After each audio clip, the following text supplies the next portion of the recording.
আজকের এই ভিডিওর মাধ্যমে আপনাদেরকে আমি জানাবো হুতি জনগোষ্ঠী সম্পর্কে, হুতি গোষ্ঠী সম্পর্কে। ইসরায়েলের বিরুদ্ধে যে কয়েকটি গোষ্ঠী সবচেয়ে সক্রিয় ভূমিকা পালন করতেছে এবং ফিলিস্তিনের পক্ষ হয়ে লড়তেছে, তার মধ্যে অন্যতম একটি সংগঠন হচ্ছে এই হুতি গোষ্ঠী। হুতি হচ্ছে একটা শিয়া রাজনৈতিক ইসলামিক গোষ্ঠী, যেটা সামরিক গোষ্ঠী হিসেবে পরিচিত, এবং এই গোষ্ঠীটি ইরান সমর্থিত একটি জনগোষ্ঠী। এই হুতি গোষ্ঠী একমাত্র গোষ্ঠী যে কিনা ইসরায়েলের পার্শ্ববর্তী দেশ থেকে 2221 কিলোমিটার দূরবর্তী একটা দেশ, সেইখান থেকে তারা একের পর এক বিভিন্ন ধরনের ক্ষেপণাস্ত্র হামলা করতেছে ইসরায়েলের মাটিতে, এবং সেই ক্ষেপণাস্ত্রের হামলায় ইসরায়েলের কিছু কিছু জায়গায় সাইরেন বাজতেছে, কিছু কিছু ক্ষেপণাস্ত্র তারা আয়রন ড্রোম দিয়া সেটাকে ধ্বংস করতেছে।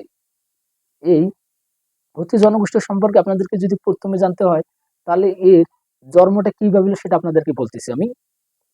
হুতি বিদ্রোহী ইয়েমেনের একটি সশস্ত্র গোষ্ঠী। ইয়েমেনের রাজধানী সানা সহ তারা বেশ কয়েকটি অঞ্চল তারা তাদের দখলে নেয় এবং তারা তাদের নিয়ন্ত্রণ কার্যক্রম পরিচালনা করে। এই গোষ্ঠীটির উৎপত্তি হয় গত শতকের 90 দশকে। তবে ব্যাপক আলোচনা চলে আসে দেশ বিদেশের খবর পেপার পত্রিকায় গত 2014 সালে।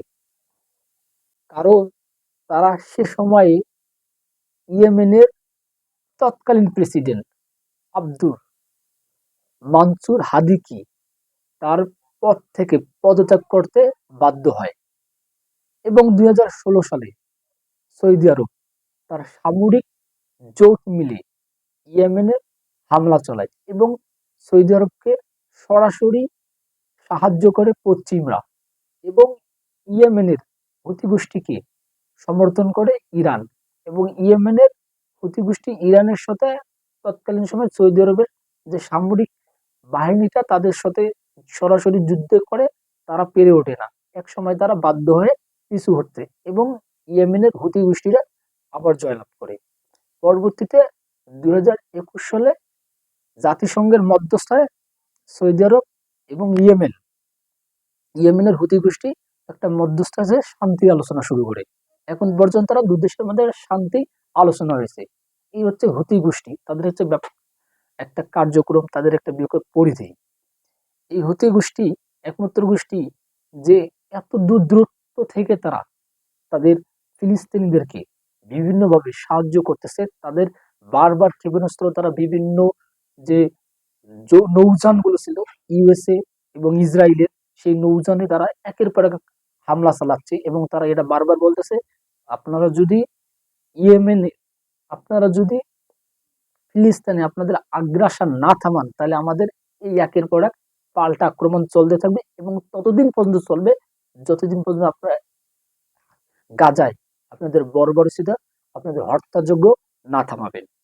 এবং এই ইয়েমেন এর হুতি গোষ্ঠীটা লোহিত সাগর এবং সুয়েজ খাল দিয়ে, আমরা জানি যে মোট বিশ্ব বাজারের 30% 30% ব্যবসা বাণিজ্য হয় এই লোহিত সাগর দিয়ে, এবং এই লোহিত সাগরে মোটামুটি যে তেল বাণিজ্যটা সবচেয়ে বেশি হয় মধ্যপ্রাচ্যে। এবং এই জায়গায় যদি ইয়েমেনের হুতি গোষ্ঠী একের পর এক ইসরায়েলের সামরিক যে নৌযান গুলো আছে এবং ইউএস এর সামরিক নৌযান সহ পশ্চিমের যে সামরিক নৌযান গুলো আছে, সেখানে তারা একের পর এক হামলা চালায়, এবং তাদের ভয়ে বাদবাকি যে নৌযান গুলো আছে সেগুলো তারা সুয়েজ খাল এবং লোহিত সাগর দিয়ে যাতায়াত করতে পারছে না। কারণটা তারা জানতেছে যে কখন ইয়েমেন হুতি গোষ্ঠী আমাদের উপর আক্রমণ চালায়, যার কারণে বিশ্বের তেলের বাজারে একটা অস্থিতিশীল অবস্থা তৈরি হয়। এবং ইয়েমেন হুতি গোষ্ঠী এটা বলতেছে যে এই অবস্থা ততদিন পর্যন্ত থাকবে যতদিন পর্যন্ত পশ্চিমরা, ইউএসএ এবং ইসরায়েল গাজায় নিরীহ শিশু, বয়স্ক, নারীদেরকে হত্যাযোগ্য থেকে না থামাবেন, ততদিন পর্যন্ত আমাদের আক্রমণ চলবে, এবং তারা লাউডলি এই কথাটা বলতেছেন। এই হচ্ছে ইয়েমেনের একটা হুতি গোষ্ঠী। এই হুতি গোষ্ঠী সরাসরি কিন্তু ইরানের সমর্থিত একটা গোষ্ঠী। অনেকেই বলতেছেন হ্যাঁ ইরানের সমর্থিত একটা গোষ্ঠী।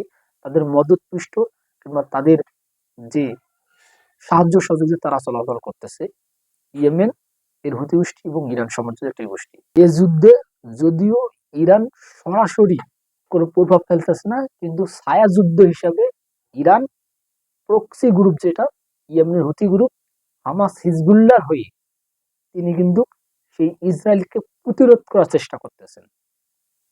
এটা হচ্ছে ইরানের সমর্থিত যে গোষ্ঠীগুলো আছে তার মধ্যে অন্যতম একটা গোষ্ঠী হচ্ছে হুতি গোষ্ঠী। ভালো থাকবেন, সুস্থ থাকবেন, দেখা হবে নেক্সট কোনো এপিসোডে নেক্সট কোনো তথ্য ভান্ডার নিয়ে। অবশ্যই সুস্থ থাকবেন।